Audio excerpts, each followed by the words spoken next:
Tactical voting. It is without a doubt something that at the next general election will play a very, very significant role, certainly in the results that we will see potentially this year. I still very much saying that 90% chance there is going to be a GE this year. I can't see, to be honest, how Rishi Sunak actually makes it that far, to be honest, to the end of the year. I really don't. He's got big problems with Northern Ireland Protocol, Brexit itself, the whole EU reform bill. There's a revolt currently taking place over the online safety bill. More on that tomorrow, or at least maybe next. I can't remember. See what happens. I'm still waiting for news at this moment in time of the recording of what's going to happen with the Northern Ireland Protocol negotiations. So we're waiting to see how that plays out at the moment. But needs to say, tactical voting is something I do believe in. I think it is a very, very valid tactic, especially in our first past the post system, where you've got a very, very widely spread out electorate.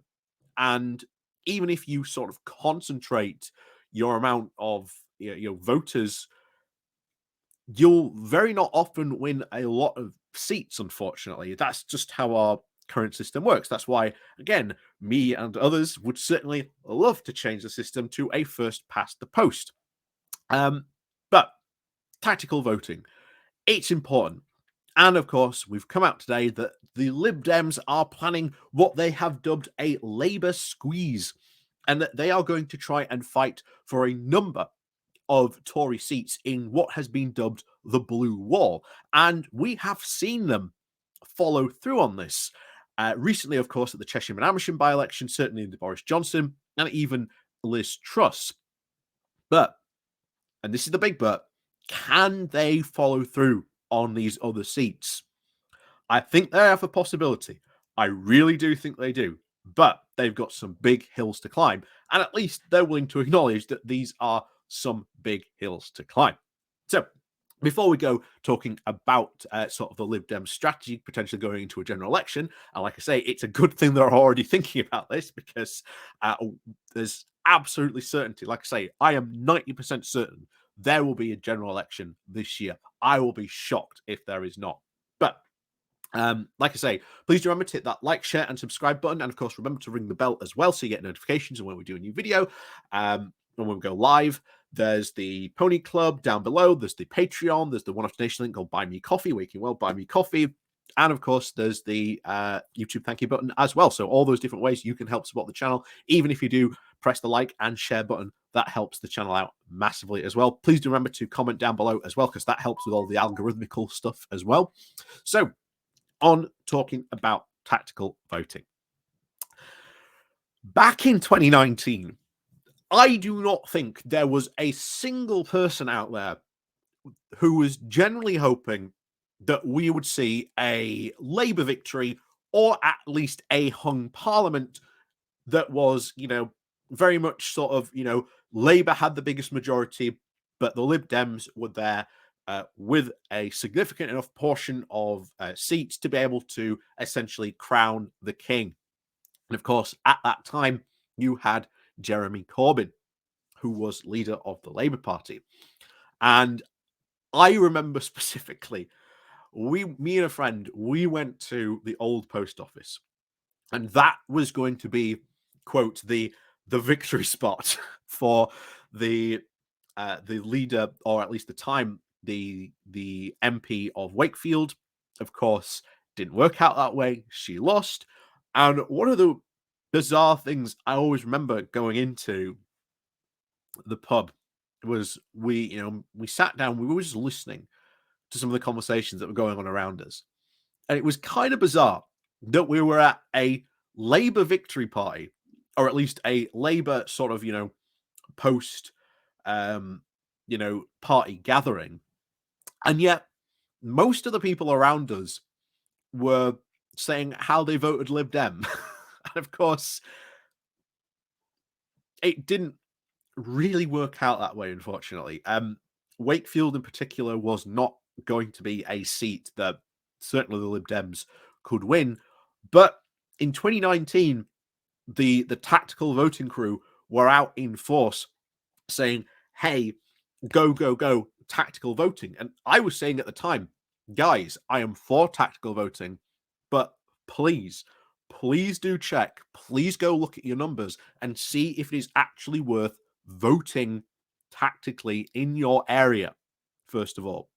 You know, if you're a Labour voter and the tactical voting map that was available at the time was saying, okay, you need to vote Lib Dem here, or you need to vote Labour here to, ensure these victories, then great, go ahead, do that.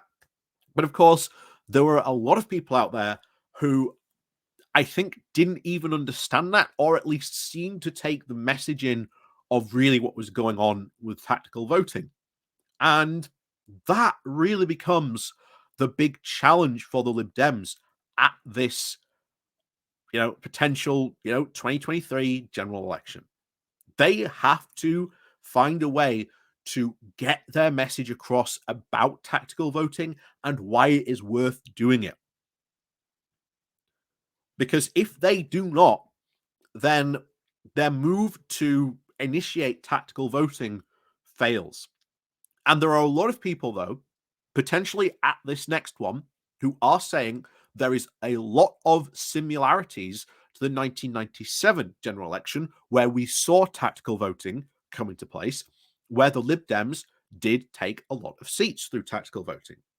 Because at this election, people know they ain't going to vote for the Conservatives.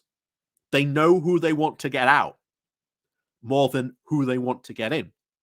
And of course, you also had the Corbyn scare factor as well, which scared many people who would maybe vote Lib Dems, but felt that, Jeremy Corbyn scared them, so they would vote, blue.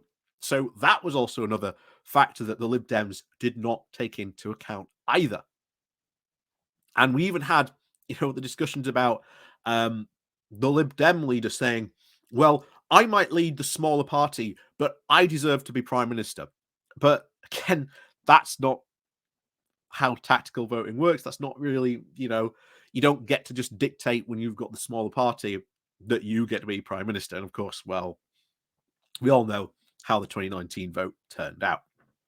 And of course, there were other things in play as well, not just tactical voting. So you can't sort of blame, tactical voting for the big failure in 2019.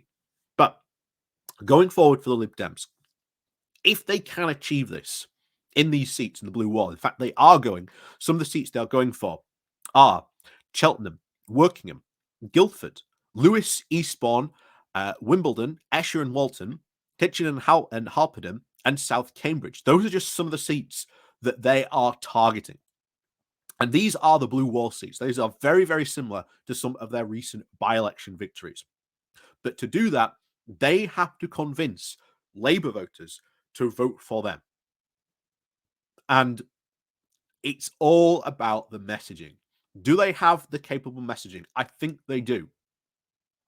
But it is getting the message across to them, to those voters, to say, hey, if you want to beat the Conservatives in this seat, you have to vote Lib Dems.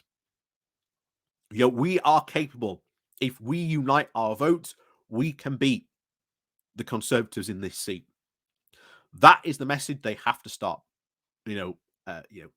taking to the masses, to taking to the people in these seats and saying, in this seat, this is where you vote tactically. This is where you vote Lib Dem.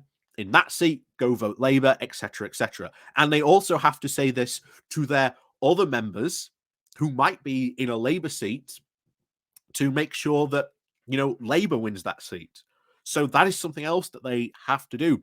And remember, one of the big problems with tactical voting is very often it is unplanned.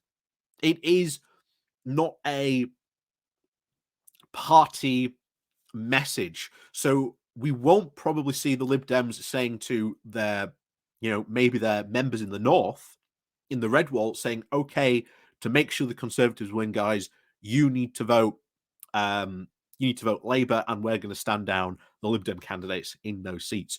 I don't think they're going to do that. I haven't seen any evidence so far to suggest they're going to do that.